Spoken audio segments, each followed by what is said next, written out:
Connection is the purpose of life. When we connect with others and with ourselves, we are masters of our lives. We're capable of greatness. I strive to connect and inspire everybody that I know because I want them to reach their fullest potential. And there's no surprise that I then created a career out of it. I co-own Rev Psycho Studio. It had been a dream of mine to open a spin studio for many years. Money held me back, but fear of failure held me back the most. If it wouldn't be for Lululemon's gold coaching, I wouldn't be here tonight talking to you about my failures.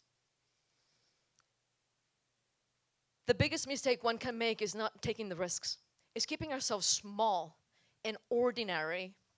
I tell my Spain class every day that I'm not here for average. I'm here for extraordinary.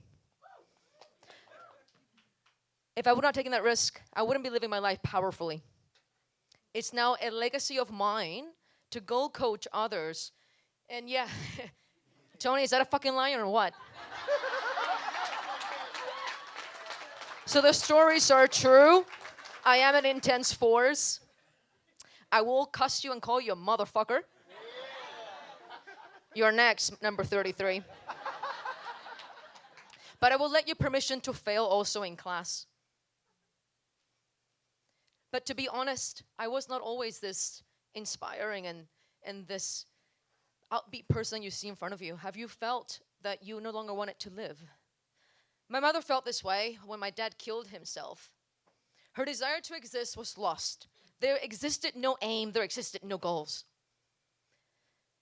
I went into a life of drinking, holding on, getting the job done, and disconnecting with others, including myself. My sister, my brother, and I, we were all born in Nigeria at Lagos. The kids in school asked us, why are you not black? And we kept saying, well, my parents forgot to paint us black. My dad is European from Italy. He escaped Italy for poverty to go to Nigeria for a life. There was a big boom back there. My mother's French. Yeah, it's a deadly combo, and fuck, I'll take it. My dad created his first LLC when they met, and he worked around the clock. We had no food. He had to ask my grandmother for formula, but it worth it. Here we are. We relocated to Chile, Santiago de Chile, out in South America. Nigeria gave him the wings to grow big, and he grew those balls really good because he took us all down there to the next corner of the country, and yeah, he started to innovate and create more and more.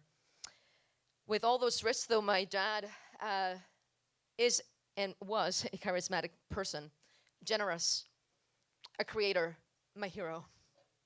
A man of morality, the same things that he shares with my mother.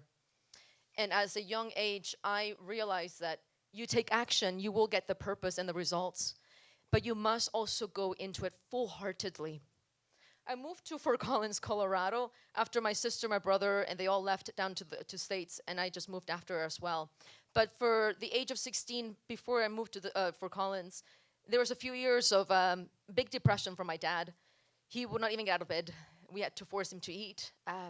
So those are the years my mom and I connected, became strong, and I learned to survive. This was the last goodbye, the last time I would kiss him.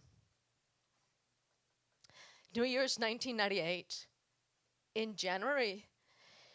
It was a horrible month, and I kept on going to school, hoping it would get better. April 3rd, he died. He killed himself. He threw himself from my stairs in my grandmother's house.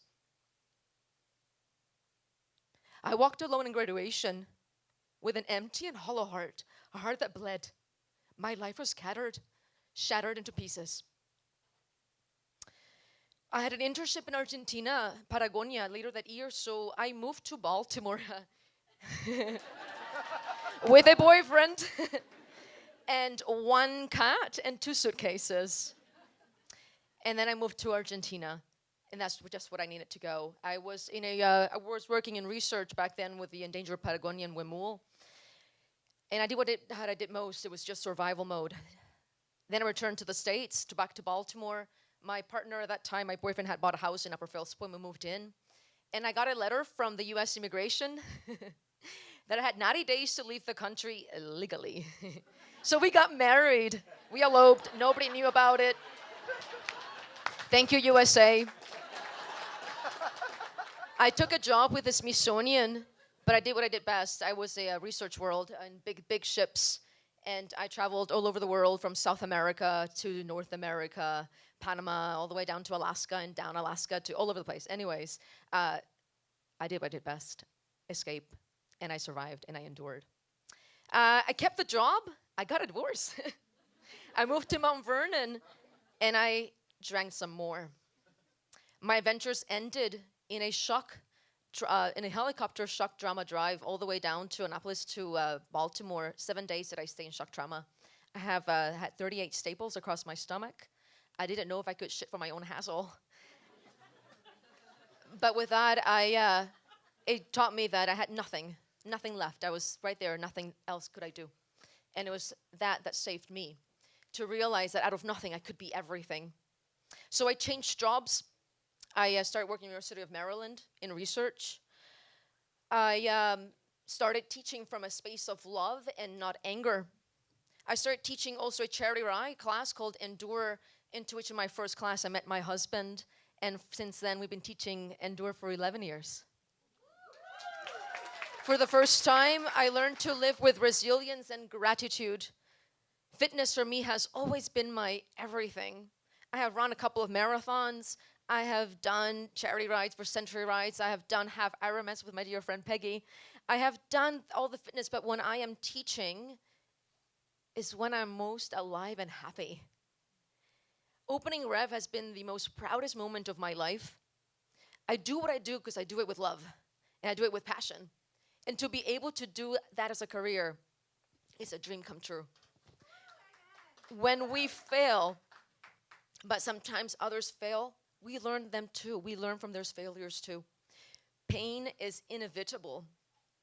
Suffering is optional. My drive for success comes from very within me, because I've known where I've come from and where I've been and where my parents have been. I know that I'm never going to give up. And I know that comfort zone is for pussies.